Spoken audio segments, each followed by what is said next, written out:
It's been a few years since Kate Alexander last appeared on stage at Florida Studio Theater, and it's a pleasure to welcome her back as a past-her-prime college literature professor in John Murrell's engaging play, Taking Shakespeare. Alexander plays a woman identified only as Prof. She's a once prominent and highly acclaimed teacher whose student level has been dropping, causing concern in the administration. She's not as focused on her work anymore. But even at her worst, she still has the power to inspire, which is her assignment when she takes on a struggling student named Murph. He's 24, is nearly flunking out of school, and has trouble finding anything that inspires him. Video games seem to be his only pleasure in life, and being the son of the Dean of Humanities doesn't help his situation. Murph is assigned to read some Shakespeare in his British literature class, and when he mentions Othello as a possibility, Prof's eyes light up. This is her play, the one that inspired her to pursue Shakespeare.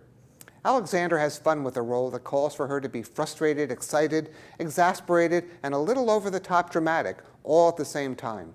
She co-stars with Gracieni Miranda, who plays Murph as someone who clearly has a need to connect to the world and succeed at something. You don't hold out much hope for him at first. After all, he complains that the titles of the plays he's been assigned, like the Comedy of Errors, are too long and wordy. Othello may have only one word in its title, but it's far more of an intellectual challenge.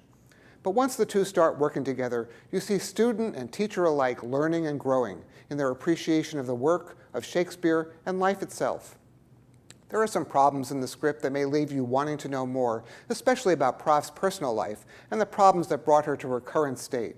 But under Tom Key's direction, the actors make their characters real and believable and keep you engaged.